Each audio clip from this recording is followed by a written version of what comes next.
देखिए, अभी तक में आप लोगों ने पद्मावती के जो किस्से जो थे, जो मलिक मोहम्मद जायसी के द्वारा पद्मावत नामक रचना में जो लिखा था, वो किस्से आप लोगों ने जाना, अच्छे तरीके से सुन लिया।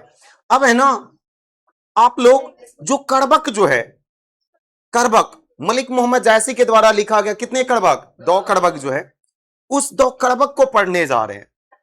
ठीक है ना, 2 ही कड़बक है, आपको बता चुका हूं। चलिए पहले ही अब वो कड़बक सुनिएगा, अपने ध्यान से सुनिएगा। एक ऐसा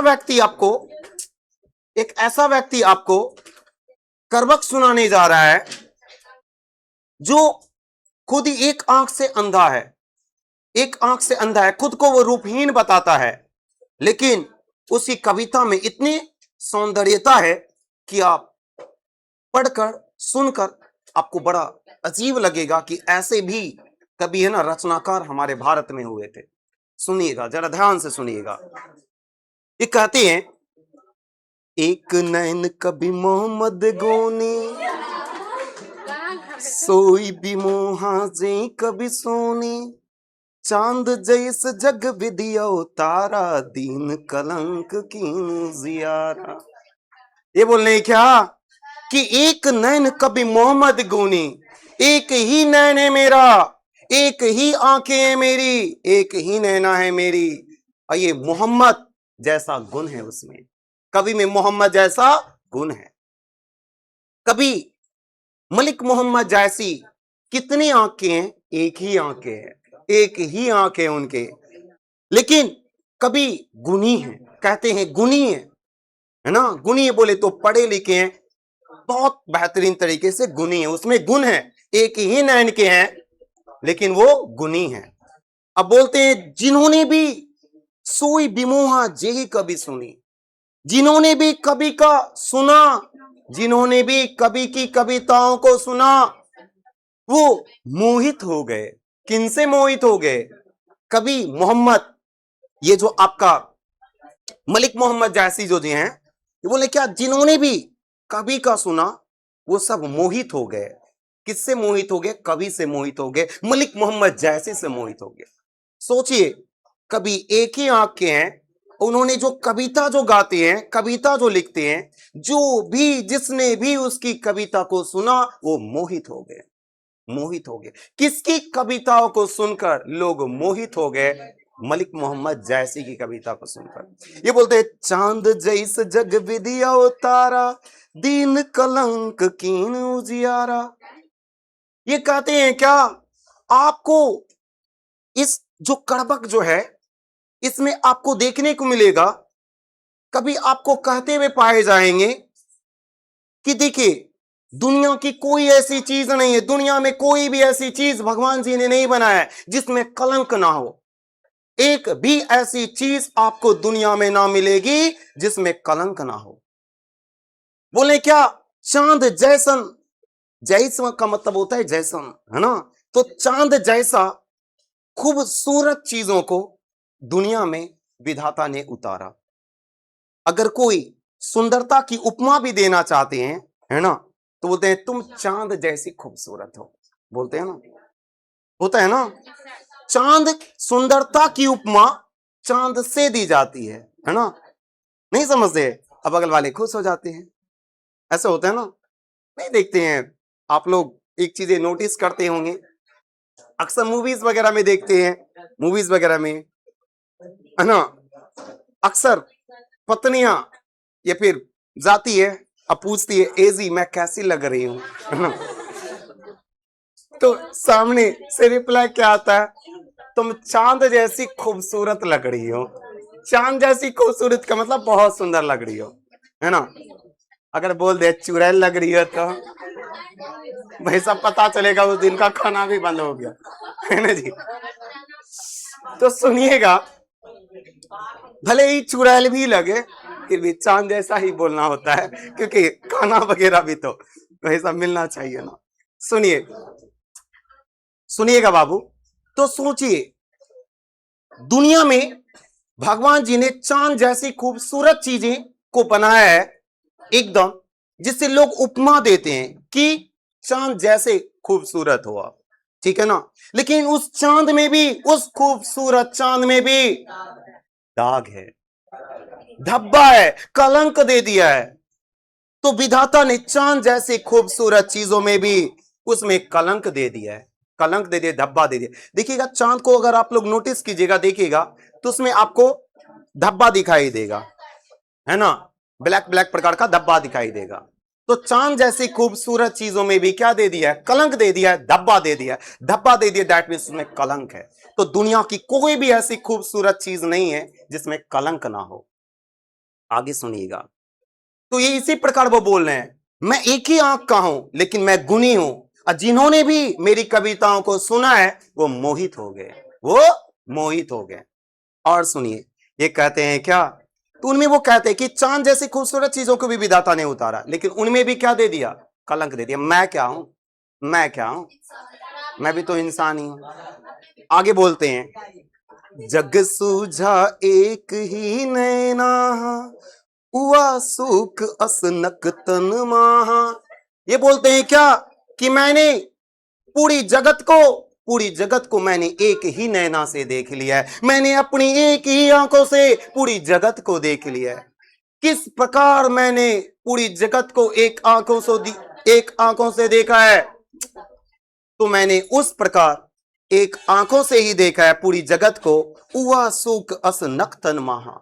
जिस प्रकार नक्षत्रों के मध्य शुक्र तारा उगा करते हैं, शुक्र उगा करते हैं, जिस प्रकार नक्षत्रों के मध्य शुक्र उगा करते हैं, उसी प्रकार मैंने अपनी एक ही नैना से पूरी जगत को देख लिया। आपको पता होगा, भोर का तारा या शाम का तारा किसे कहा जाता है, शुक्र को कहा जाता है। अब शुक्र को देखिएगा ना, शुक्र ग्रह है, लेकिन वो सुबह में भी, सुबह में भी जो स्टार जैसा जो चमकता है बाबू, वो शुक्र होता है। डूबते हुए सूर्य जो होता है उस समय भी आप देखिएगा, सूर्य जो चमक रहा होता है स्टार, वो शुक्र होता है।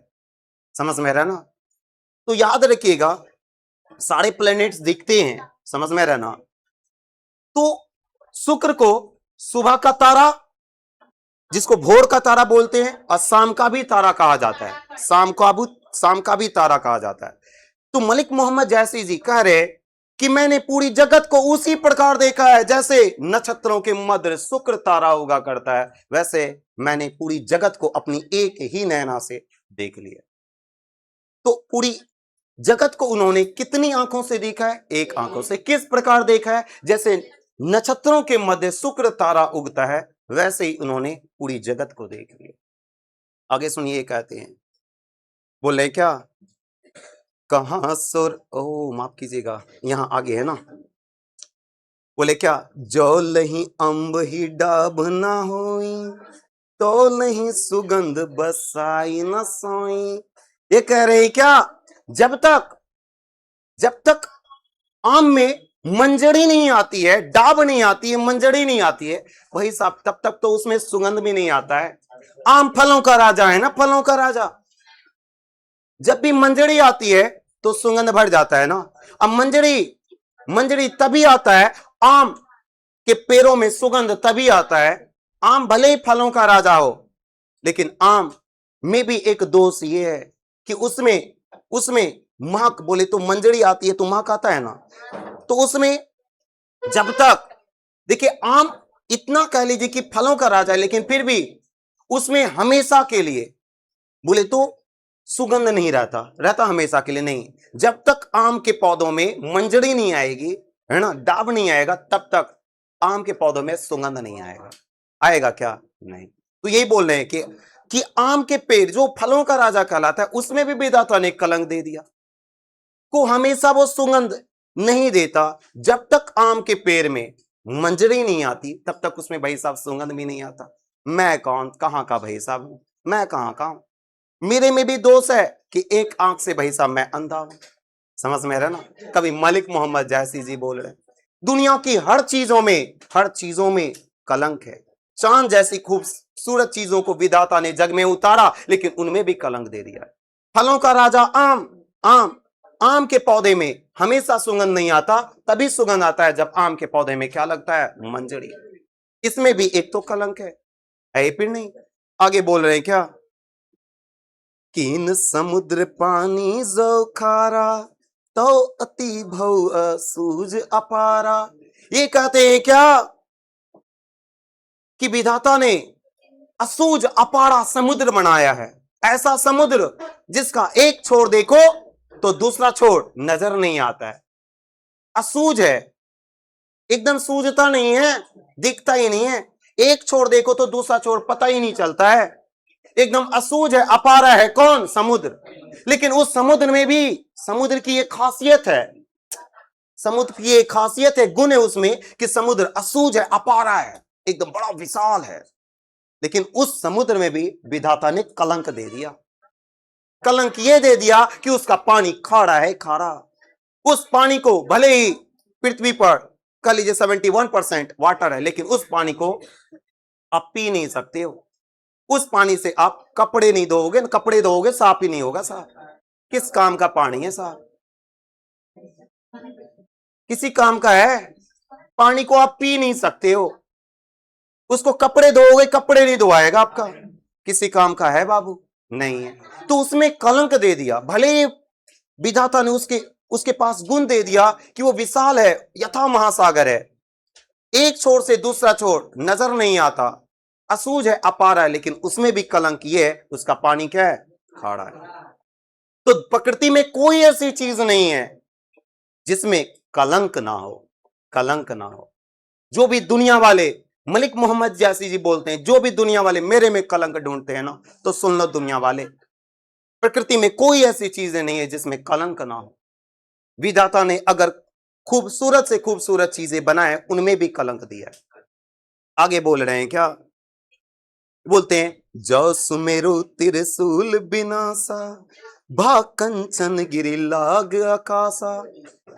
देखिए सुमेरु पर्वत, अगर मैं बात करूं सुमेरु पर्वत और कंचन गिरि पर्वत का जिक्र है। हमारे जो जितने भी कह लीजिए कि आप ग्रंथ वगैरह हैं, पौराणिक ग्रंथ वगैरह हैं, उनमें इस बात का जिक्र है, कंचनगिरी पर्वत का जिक्र है, सुमेरु पर्वत का जिक्र है। सुमेरु पर्वत, सुमेरु जो पर्वत है उसकी विशालता यह है, दिखाया जाता है कभी भगवान शिव ने उस सुमेरु पर्वत पर त्रिशूल फेंका था, त्रिशूल फेंका था और उसकी आकृति कुछ त्रिशूल जैसी बन गई थी, त्रिशूल जैसी उस पर्वत की बन गई थी। किसकी? सुमेरु पर्वत की। समझ में रहना। और ये जो है कंचनगिरी नाम का भी एक पर्वत है। कंचनगिरी पर्वत एकदम सोने का पर्वत था पूरी तरह से, लेकिन वो आकाश में टच हो गया था, आकाश में कोई उस पर चढ़ ही नहीं पाएगा सर।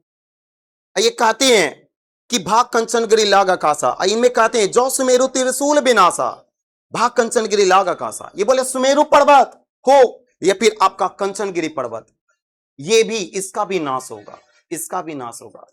धरती पर कोई ऐसी चीज ना हो जिसका विनाश ना हो, इसका भी विनाश होगा। आज आपको कहीं भी देखिए पौराणिक कथाओं में इसका सुमेरु पर्वत का या फिर आप कंचनगिरी पर्वत का जिक्र देखने को मिलता है, लेकिन रियल में अभी कहां है किसी को नहीं पता, किसी को नहीं पता। समझ में आ रहा ना? ये चीजें पौराणिक कथाओं में ही जिक्र है बाबू। समझ में आ रहा ना? ये कह रहे मलिक मोहम्मद जैसी सुमेरु पर्वत हो या फिर भाई साहब है ना आपका कंचनगिरी पर्वत हो, वो भी एक दिन नष्ट हो जाएगा, वो भी एक दिन नष्ट हो जाएगा। और नष्ट हो चुका है। कहां दिख रहा है भाई साहब? दिख रहा है कहीं भी नहीं साहब, है ही नहीं। दुनिया की कोई ऐसी चीज नहीं है, चाहे सजीव हो या निर्जीव, उसका विनाश होगा ही होगा, निश्चित तौर पर होगा उसका विनाश। सजीव हो या निर्जीव, एकदम डिस्ट्रॉय होगा, बर्बाद होगा ही होगा। आगे बोलते हैं क्या? जो नहीं घरी कलंक न पारा, कांच होई नहीं कंचन करा। ये कितनी सुंदर बात ये बोले हैं। ये कहते हैं जब तक घड़िया आप लोग समझते हैं जहां लोहे को तपाया जाता है, सोने को एक भट्टी में तपाया जाता है, तब वो जाकर करा होता है, बोल सकते हैं कि एक आभूषण के लायक बनता है। बोलते कि दुनिया की कोई भी चीज हो, उसको जब तक तपाया नहीं जाता, तब तक वो पूरी तरह से यूज में नहीं लिया जा सकता, यूज में नहीं लिया जा सकता। यहां तक कि कांच भी कंचन जैसा कड़ा नहीं होता है, कांच में भी कुछ न कुछ मिलाया जाता है तब वो कड़ा हो पाता है। दुनिया की कोई भी चीजें हो उसमें मिलावट होती है, उसमें मिलावट होती है। कोई भी चीजें शुद्ध नहीं है, कोई भी चीजें शुद्ध नहीं है। समझ में आ रहा है ना? आप अगर सोच रहे हो कि कोई चीजें शुद्ध है तो कुछ भी शुद्ध नहीं है, उसमें मिलावट है, उसमें कलंक है। कोई भी चीजें आप ले लीजिए उसमें कलंक है, उसका नाश होना ही है। समझ में आ रहा है ना? आगे वो कहते हैं क्या, एक नैन जस दर्पण ते ही निर्मल भाव, सब रूपवंत गही मुख जो वहीं कई चाओ। ये कहते हैं क्या, एक ही नैन है, एक ही नैन है, एक ही आंखें हैं, लेकिन ये दर्पण जैसी है। तो ये कभी मलिक मोहम्मद जैसी अपनी एक नैना को, अपनी एक आंख को किसके समान बताते हैं? दर्पण के समान बताते हैं। ये आपके एग्जाम में कई बार आ चुका है। कभी मलिक मोहम्मद जैसी अपनी एक आंख को किसके समान बता रहे हैं? तो दर्पण के समान बता रहे हैं, मिरर के समान बता रहे हैं, दर्पण के समान बना रहे हैं कि दर्पण के समान है ना। और ते निर्मल भाव, अब बोले क्या वो निर्मल है? दर्पण के समान है मेरी आंखें और एकदम निर्मल है। जैसा चेहरा चाहो वैसा साफ सुथरा चेहरा देख सकते हो। दर्पण के समान है मेरी आंखें, एकदम निर्मल है। बोले सब रूपवंत गही मुख जो वही कई चाहो। और कभी कहते हैं कि न जब भी मैं गाता हूं, जब भी कभी गाते हैं तो जितने भी रूपवंत होते हैं ना, जितने भी सुंदर सुंदर लोग होते हैं ना, कभी कहीं मुख देखते रह जाते, टुक टुक टुक टुक करते रह जाते हैं। किसका मुख टुक टुक टुक टुक करते रह जाते हैं? कवि का मुख। कि क्या गा रहा है यार, ये क्या गाता है, क्या कविता लिखता है मलिक मोहम्मद जैसे। सब उसी को देखते रह जाते हैं। समझ में आ रहा है ना? चीजें ये है। आगे सुनिएगा अगला है ना, ये आपको जो पद्मावत, पद्मावत नाम का जो आपको कहानी जो सुनाया हूं, बस उसी पर आधारित है। पद्मावत जो इसकी रचना है उसी पर आधारित है। इसका दूसरा करवट सुनिएगा एकदम। इन्होंने कैसे पद्मावत नामक इस महाकाव्य की रचना किया उसके बारे में कवि आपको बताएंगे कि उन्होंने किस किस प्रकार से पद्मावत जैसा महाकाव्य की इन्होंने रचना किया है। इतना आसान नहीं था इनके लिए रचना लिखना। सुनिएगा इस व्यक्ति की रचना। ये क्या कहते हैं? ये कहते हैं क्या, ये बोलते हैं, मोहम्मद यही कभी जोरी सुनावा, सुना जो प्रेम पीर गा पावा, जोरी लाई रकत के ले गाड़ी प्रीत नैन जल भे। ये कहते हैं क्या कि कभी जोड़ी सुनावा। ये बोलते कभी जो है ना, इसे यही कब बोले तो इसे बोले तो इस रचना को जोड़ जोड़ कर सुना रहे हैं। कभी जो ये रचना है पद्मावत उसको किस प्रकार सुना रहे हैं? तो जोड़ जोड़ कर सुना रहे हैं। इनके एक एक शब्द को जोड़ जोड़ कर सुना रहे हैं। सुना जो प्रेम पीर गा पावा, और जिसने भी सुना उन्होंने प्रेम की पीरा को गा पाया, प्रेम की पीरा को समझ पाया। तो कभी मलिक मोहम्मद जैसी वर्ड को किस प्रकार सुना रहे हैं? शब्दों को जोड़ जोड़ कर सुना रहे हैं। और जिन्होंने भी सुना वो प्रेम की पीरा को, प्रेम के दर्द को वो समझ पाया, वो भी सुन पाया, वो भी गा पाया। कहते हैं क्या, जोरी लाई रकत खेले गाड़ी प्रीत नैन जल भी। ये कहते हैं क्या, मैंने इस कविता को, मैंने इस पद्मावत जैसे महाकाव्य को, इसके वर्ड को रकत की लेई बना बना कर मैंने जोड़ा है। बोले मैंने शब्दों को जो इसमें जोड़ा है, गढ़ा है, मैंने अपने रक्त की लेई बनाकर जोड़ा है। खोइया देखते हो बनते हुए, तो उसमें गुड़ मिलाया जाता है ना लेई बनाने के लिए। कभी कहते हैं मैंने अपने रक्त की लेई बना बना कर यहां शब्दों को जोड़ा है। सोचिए उन्होंने कितना परिश्रम किया है, कितना परिश्रम उन्होंने किया है। कवि मलिक मोहम्मद जैसी ने शब्दों को रक्त की लेई बनाकर जोड़ा है, एक एक वर्ड को रक्त की लेई बनाकर जोड़ा है। कहते हैं क्या, गाढ़ी प्रीत नैन जल भई। और जब मैं रक्त की लेई बनाकर कविताओं के पद को मैं जोड़ रहा था, तो मेरी आंखों से नैन जल भी निकलना शुरू हो गया। नैन जल बोले तो मेरे आंखों से आंसू निकलना शुरू हो गया। इतनी पीड़ादायक स्थिति रही है ना, कि मेरी आंखों से आंसू तक निकलना शुरू हो गया। गाढ़ी प्रीत नैन जल भई, आंखों से आंसू छलकना स्टार्ट हो गया। और कहते हैं क्या, ओ मन जानी कबित असकीना, मको यह रहे जगत महचीना। ये कहते हैं क्या, और मेरा मन ही जानता है कि ये कविता कैसी है, मेरा मन ही जानता ये पद्मावत काव्य कैसी है। मकू यह रहे जगत महचीना, ये कह रहे मैं रहूं अथवा ना रहूं, मेरी जगत में ये चिन्हा रहे, मेरी जगत में ये चिन्हा रहे।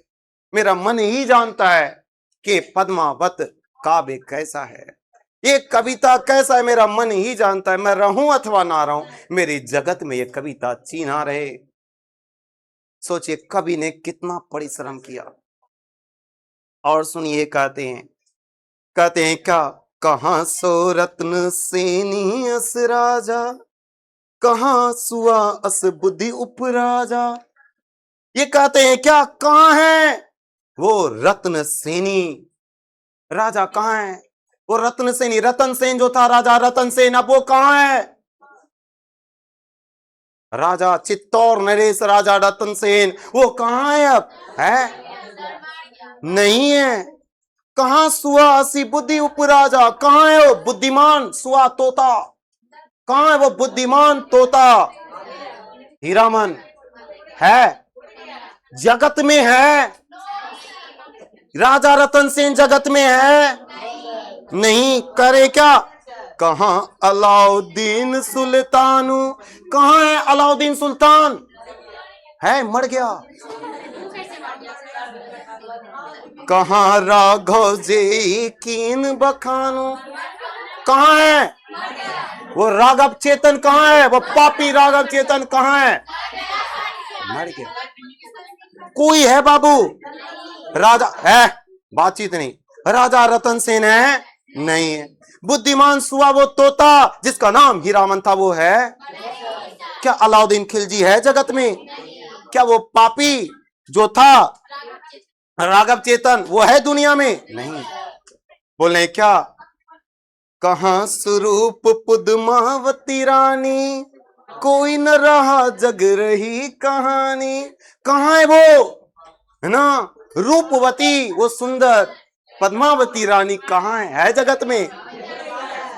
कोई न रहा जगत में, रही तो उसकी केवल कहानी रह गई, रही तो उसकी केवल कहानी रह गई। सर कोई नहीं है जगत में।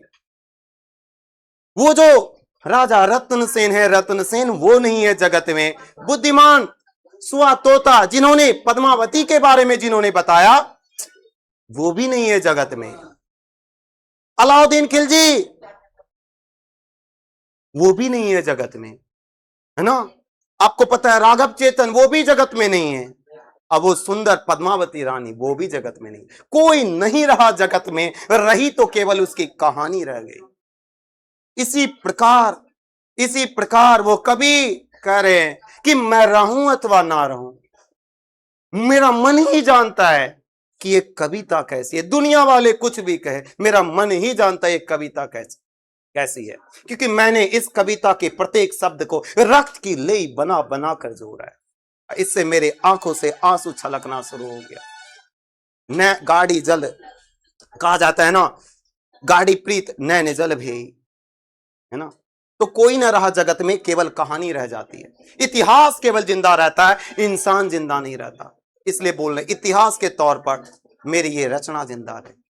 आगे सुनिए, ये कहते क्या, धनी सो पुरुष, ये बोले धनी सो पुरुष जस कीर्ति जासु, फूल मरे पर मरे न बासु। ये कह रहे हैं क्या? धनी है वो पुरुष, धन है वो पुरुष जिसकी कीमती पूरी दुनिया जानती है। धन्य है वो पुरुष जिसकी कीमती पूरी दुनिया जानती है ना। फूल मर जाते हैं लेकिन उसका बासु, उसका सुगंध नहीं मरता। ये बात सत्य है। अगर आप कभी भी कोई पुष्प ले लीजिए गुलाब वगैरह का, आप है ना बाबू 1 साल बाद कॉपी में रख दीजिए, 1 साल बाद भी अगर उसको पलट कर देखिएगा तो सुगंध आपको गुलाब के ही जैसा उससे सुगंध आपको देखने को मिलेगा। फूल तो मर गया है लेकिन उसका बासु सुगंध कभी नहीं मरता। जिस प्रकार फूल मर जाते हैं लेकिन उसका सुगंध नहीं मरता, उसी प्रकार इंसान मर जाते हैं लेकिन उसकी कीमती, उसका ऐश्वर्य, उसके द्वारा जो रचा गया, जो इतिहास है, जो भी रचनाएं हैं, वो क्या रहती है? जिंदा रहती है, जिंदा।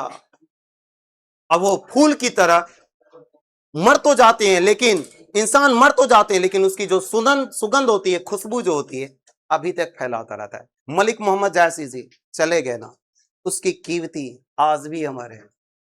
आज जो हम पढ़ रहे हैं ये इसका सुगंध ही तो है। हाँ पिना आगे सुनिए, कहते हैं क्या? कोई न जगत जस बेचा, कोई न जगत जस बेचा, कई न लीह जस मोल, जो यह पढ़े कहानी हम संवरे दुई बोल। ये कहते हैं क्या कि कोई नहीं है जो इस जगत में है ना अपने यश को, अपनी कीमती को बेचा हो। दुनिया में कोई नहीं ऐसा जो अपने यश को, अपनी कीमती को बेचा हो, है ना। कोई ऐसा नहीं है जो जगत में यश को खरीदा हो। यश कीमती खरीदी नहीं जा सकती, ना ही बेची जा सकती है ना। बाजार में नहीं मिलता ये यश, ये कीमती, है ना। आपका नाम बाजार में नहीं बिकता कि पैसे दो आ गया। नहीं, कोई यश को आज तक नहीं बेच पाया है, ना ही यश को कोई खरीद पाया है। कहते हैं क्या? जो यह पढ़े कहानी, जो भी पढ़ेगा यह कहानी, वह जो है ना हमारे लिए, हमें है ना, ये बोलते हैं क्या? जो भी यह पढ़े कहानी हम संवरे दुई बोल। जो भी यह कहानी पढ़ेगा वो हमारे बारे में 2 शब्द ही बोलकर याद रखेगा। याद रखिएगा ये पे नहीं। यश का मतलब होता है कीमती। कीमती आपने जो समाज में जो योगदान दिया, उस योगदान को कोई खरीद पाएगा? कोई नहीं खरीद सकता है। क्या कोई बेच सकता है अपने यश को? कोई नहीं सर बेच सकता है। ना ही खरीदने वाला है, ना ही बेचने वाला है। यश को ना ही खरीदा जा सकता है, ना ही बेचा जा सकता है। इसको लयबद्ध आप लोग अगर पढ़ना चाहेंगे तो एक बार मैं आपको लयबद्ध पढ़ाकर मैं सुना देता हूं। आप लोग ध्यान से सुनिएगा, घर में पढ़ने की कोशिश कीजिएगा। सुनिए, पहला करबक से मैं पढ़ता हूं। बोले क्या? एक नैन कभी मोहम्मद गोनी, सोई बिमुहा जी कभी सोनी, चांद जैस जग विदियो तारा, दीन कलंक कीन जियारा। आगे वो बोलते हैं, जग सूझा एक ही नाहा, उआ सूक असनक तन माहा, जो लही अंब ही डाब न होई, तो लही सुगंध बसाई न सोई। बोले कीन, आगे बोलते हैं, कीन समुद्र पानी जो खाड़ा, तो अति भौ असूझ अपारा, जो सुमिर त्रिशूल पिनासा, भा कंचन गिरी लाग आकाशा। कहते हैं क्या आगे? जो लही घरी कलंक न परा, कांच होई नहीं कंचन करा, एक नैन जस दर्पण ओ, तेहि निर्मल भाव, सब रूपवंत गही मुख, जो वही कई चाओ। समझ में रहा? ये लयबद्ध हुआ कविता का, आप पढ़ सकते हैं। अगला आप करबक सुनिएगा। ये कहते हैं क्या? मोहम्मद यही कभी जोरी सुनावा, सुना जो प्रेम पीर गा पावा, जोरी लाई रकत के ले, गाड़ी प्रीत नैन जलवे, ओ मन जानी कबित अस कीना, मकू रहे जगत मह चीना, कहाँ सो रत्न सेनी अस राजा, कहाँ सुआ असी बुद्धि उपराजा। कहाँ अलाउद्दीन सुल्तानु, कहाँ राघव जेई कीन बखानु। कहाँ स्वरूप पदुमावती रानी, कोई न रहा जग रही कहानी। धनी सपुरुख जस कीर्ति जासु, फूल मरे पर मरे न बासु। लास्ट लाइन वो कहते हैं, कोई न जगत जस बेचा, कोई न जगत जस बेचा, कोई न ली जस मोल। जो यह पढ़े कहानी, हम संवरे दुई बोल। समझ में आ रहा है जी? शांत रहिए, आपको भी घर में पढ़नी है। एक बात बताऊं, अगला जो कविता पढ़ाऊंगा ना, आप मन खुश हो जाएगा। अगला